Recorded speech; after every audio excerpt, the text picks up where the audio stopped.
Talk-22.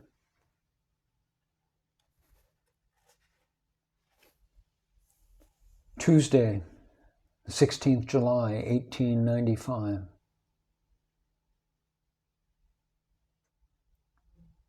The unseen cause, or mass of subtle impressions, leads us to sacrifice and worship, which in turn produce seen results.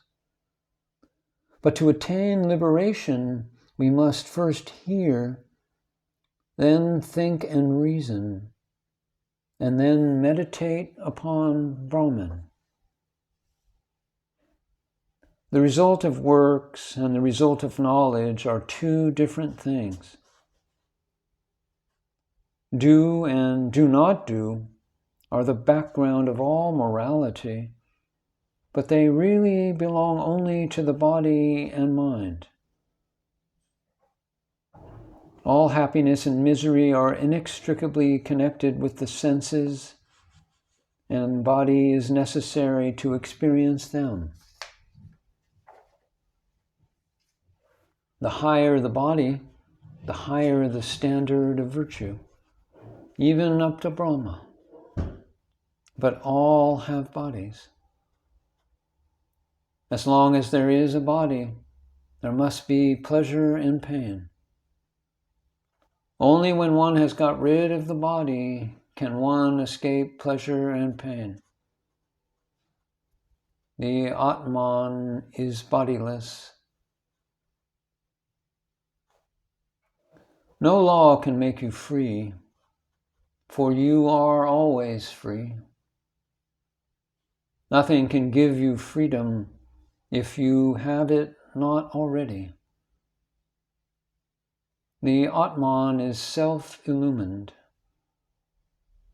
Cause and effect do not reach there, and this disembodiedness is freedom.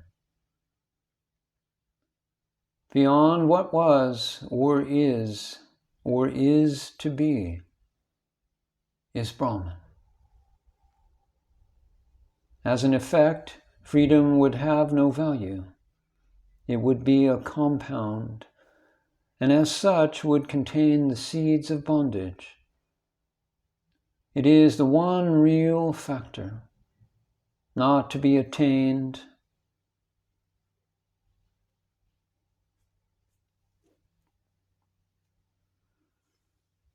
Work and worship, however, are necessary to take away the veil, to lift the bondage and illusion. They do not give us freedom, but all the same, without effort on our part, we do not open our eyes and see what we are. Shankara says that Advaita Vedanta is the crowning glory of the Vedas.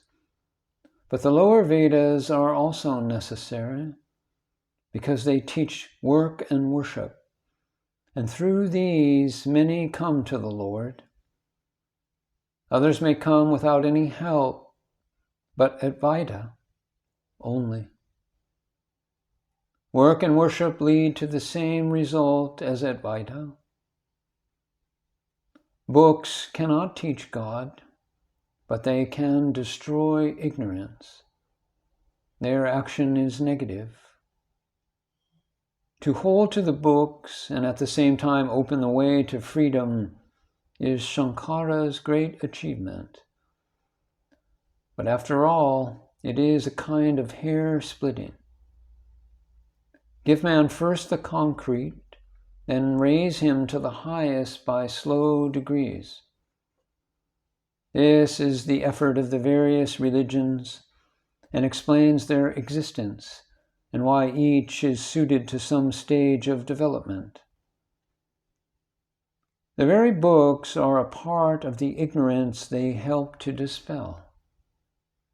Their duty is to drive out the ignorance that has come upon knowledge. Truth shall drive out untruth.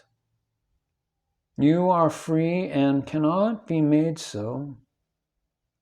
So long as you have a creed, you have no God. He who knows that he knows nothing. Who can know the knower? There are two eternal facts in existence: God and the universe.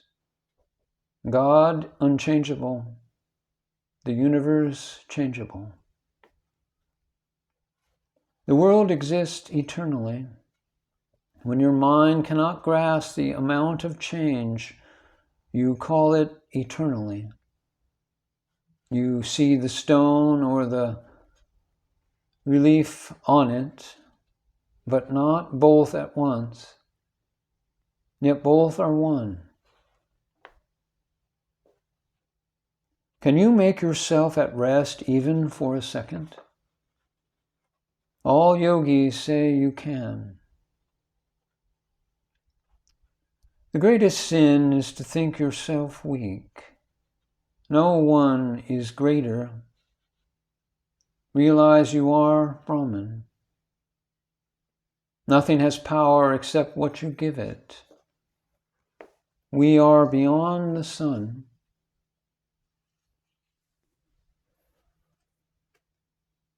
The higher the body, the higher the standard of virtue, even up to Brahma. But all have bodies.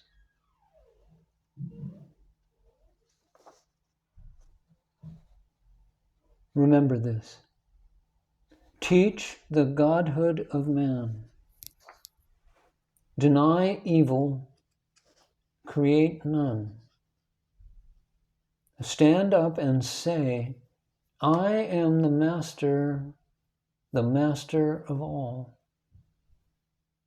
We forge the chain, and we alone can break it. No action can give you freedom. Only knowledge can make you free. And knowledge is irresistible. The mind cannot take it or reject it. When knowledge comes, the mind has to accept it. So it is not a work of the mind. Only its expression comes in the mind. Work or worship is to bring you back to your own true nature. It is an entire illusion that the self is the body. So even while living here in the body, we can be free. The body has nothing in common with the self. Illusion is taking the real for the unreal and is nothing at all.